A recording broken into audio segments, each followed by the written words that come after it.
আমি তোমাদের কাছে নতুন একটি রেসিপি নিয়ে এসেছি। তো আমি আজ কি বানাচ্ছি দেখে নাও। তোমাদেরকে আজকে আমি সোয়া চালের খিচুড়ি করে দেখাবো। তার জন্য আমি বুটের ডাল নিয়ে নিয়েছি, দেখতে পাচ্ছ পরিমাণ মতো বুটের ডাল নিয়েছি।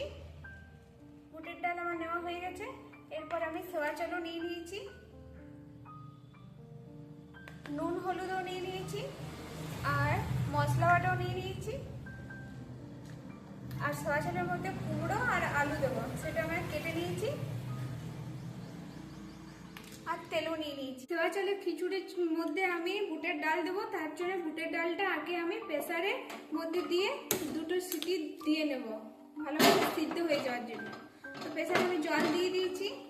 এরপর বুটের ডালটা আমি দিয়ে দিচ্ছি ভালোভাবে সিদ্ধ করে নেওয়ার জন্য। বুটের ডালটা আমি সিদ্ধ হতে দিয়েছি, দুটো সিটির পড়াতক্ষ আমি কড়াইটা বসিয়ে নিচ্ছি তেল দিয়ে।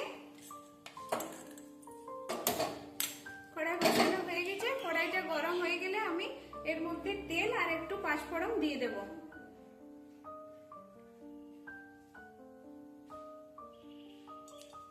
কড়াইয়ের মধ্যে আমার পাঁচফোড়ন আর লঙ্কা ভাজা হয়ে গেছে।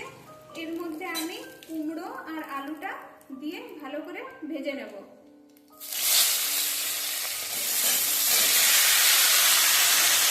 কুমড়ো আলু আমি দিয়ে দিয়েছি। এবার আমি নেড়ে চেড়ে ভালো করে ভাজিয়ে নেবো। তো তার মধ্যে আমি একটু নুন আর একটু হলুদ দিয়ে দেবো।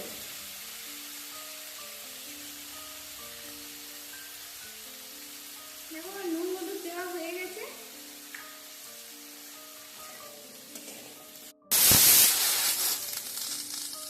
আমার দুটো সিটি পড়ে গেছে। আমি এরপর এটাকে বন্ধ করে দিচ্ছি। 5 থেকে 10 মিনিট এভাবেই থাক। আমার কুমড়ো আলু ভাজা হয়ে গেছে। এর মধ্যে আমি সোয়া চালটি দিয়ে দেবো। তো তার আগে সোয়া চালটি আমি জল দিয়ে ভালোভাবে ধুয়ে নিয়েছি। এরপর আমি এই কুমড়ো আলুর সঙ্গে সোয়া চালটি দিয়ে দেবো। সোয়া চাল আমার দেওয়া হয়ে গেছে কুমড়ো আলুর সঙ্গে। এরপর আমি একটু হলুদ আর লবণ দিয়ে দিচ্ছি।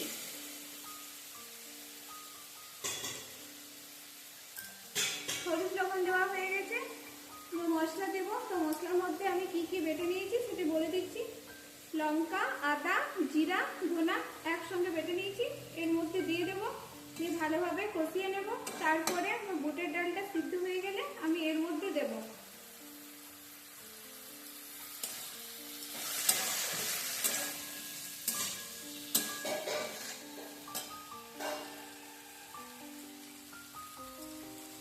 আলু, কুমড়ো, সোয়া চাল আমার কষানো হয়ে গেছে। এরপর আমি বুটের ডালটা সিদ্ধ করে নিয়েছি। এরপর বুটের ডালটা এর মধ্যে দিয়ে দিচ্ছি। বুটের ডালটা দিয়ে দিলাম। এরপর ভালোভাবে নেড়ে চেড়ে নেব। একটু জল দিয়ে দেবো, নিয়ে ফুটে আসে তখন অপেক্ষা করব। আমার কড়াইয়ের মধ্যে বাদাম দিয়ে দিয়েছি। বাদাম আমার ভাজাও হয়ে গেছে।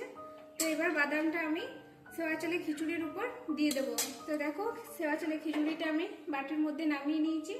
কেমন হয়েছে এর উপরে আমি বাদামটা দিয়ে দেবো টেস্ট আনার জন্য।